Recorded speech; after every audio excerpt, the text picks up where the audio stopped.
রহমতুল্লাহ বরকাত ওয়াজাদা আছে 9 তারিখ 12 মাস 2024 লেদা কেন সাবিসে তারা হদি যায় আর কান তাতে হেজহানা আর বানি বড় হয় দূর ফাজি দূর আলাদ আছে বানি দিয়া এখন আরতে দালাই আর দাসে সাইডা কর বেড়া দাসে বেশি জরুরত দে আর দাসে হেজহানা যে খানা দিয়া বেশি জরুরত দাসে আরতে দানি একা রাতে দালাই আর বেড়া লাগে ওনারা একদম বাদ দেশের মানুষ আছে তারা বেগুন হতে আরাতে বেশি জরুরত আর কাজ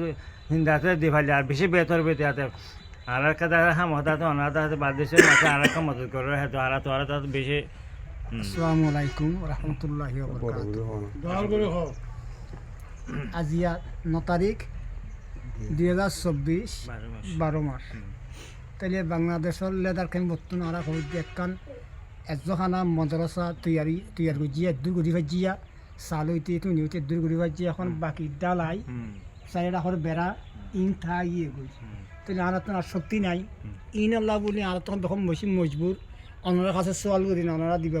এই জিনিস ওনার তো আমার দিয়াই করিও ওনার দিবা বলে আমরা আশা করি।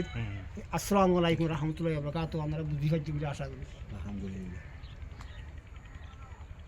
বেগম মাদ্রাসাত ফরদে হইনজিয়া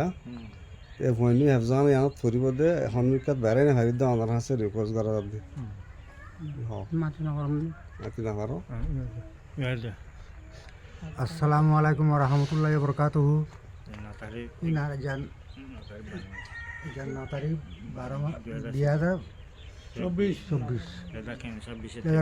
লেদার কেন সাবিসে তো হই দে হন্দিলা বলি হইলে ওনারা ভাই এন্দরে কোজ করা দে আর তলা গান লে ডাকর বেড়ালে বেশি বাজ গিয়ে আর বেশি গ্রহণ ঠান্ডা ঠান্ডা হইতে বেশি দুপার আমরা দিবা বলি বেশি আশা করছি না বেড়া বেশি আল্লাহ তোর খামানি বরকত দিবা এই দরজা করিব তোর আল্লাহ রাহান করিব। আসসালামু আলাইকুম ওয়া রাহমাতুল্লাহি ওয়া বারাকাতুহু।